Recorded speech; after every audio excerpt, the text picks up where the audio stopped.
நண்பர்கள் அனைவருக்கும் வணக்கம். இன்னைக்கு நம்ம இந்த வீடியோல ரேஷன் அட்டை வைத்திருப்பவர்களுக்கு மிக முக்கிய புதிய தகவல் வெளியாகி உள்ளது. ஸோ அதை பத்தி தான் இப்ப நம்ம பார்க்க போறோம். ரேஷன் கடைகளில் பொங்கல் பண்டிகையை முன்னிட்டு ஒவ்வொரு ஆண்டும் கார்டுதாரர்களுக்கு பொங்கல் பரிசு தொகுப்பு வழங்கப்படுகிறது. அதிமுக ஆட்சியில் 2021 பொங்கலுக்கு ரேஷன் கார்டுதாரர்களுக்கு தலா 2500 ரூபாய் ரொக்க பரிசு வழங்கப்பட்டது. அதுவே இதுவரை அரசால் வழங்கப்பட்ட உச்சபட்ச பொங்கல் பரிசு தொகையாக உள்ளது.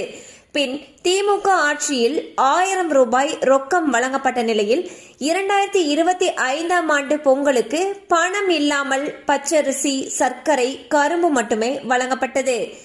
அடுத்த ஆண்டு அதாவது 2026 சட்டசபை தேர்தல் நடைபெற உள்ளது. ஆட்சியை தக்க வைக்க வரக்கூடிய பொங்கலுக்கு தலா 5000 ரூபாய் பணத்துடன் பொங்கல் பரிசு வழங்க வேண்டும் என்று மூத்த அமைச்சர்கள் வலியுறுத்தினர். இந்நிலையில் 2.25 கோடி கார்டுதாரர்களுக்கு தலா 3000 ரூபாய் ரொக்கம், தலா 1 கிலோ பச்சரிசி, சர்க்கரை மற்றும் முழு கரும்பு ஆகியவை அடங்கிய பொங்கல் பரிசு தொகுப்பு வழங்க அரசு முடிவு செய்துள்ளது.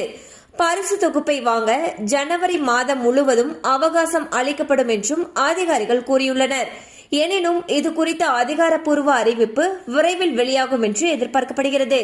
சோ பாத்தீங்கன்னா 2026 ஆண்டு சட்டசபை தேர்தல் வரக்கூடிய காரணத்தினால 2026 பொங்கலுக்கு பாத்தீங்கன்னா அரசு தரப்புல இருந்து 3000 ரூபாய் ரொக்க பணம், அதோட சேர்த்து 1 கிலோ பச்சரிசி, சர்க்கரை, முழு கரும்பு அடங்கிய பொங்கல் பரிசு தொகுப்பு வழங்கப்பட இருக்கிறதாக தகவல்கள் வெளியாகியுள்ளன. எனினும் இது குறித்த அதிகாரப்பூர்வ அறிவிப்பு விரைவில் வெளியாகும் என்று எதிர்பார்க்கப்படுகிறது. கண்டிப்பா அந்த அப்டேட் உங்களுக்கு பயனுள்ளதா இருந்திருக்கும் நம்புறோம். மேலும் இது போல அப்டேட்ஸ் உங்களை உடனே ரீச் ஆகணும்னு நினைச்சீங்கன்னா நம்ம சேனலோட தொடர்ந்து இணைந்திருங்கள்.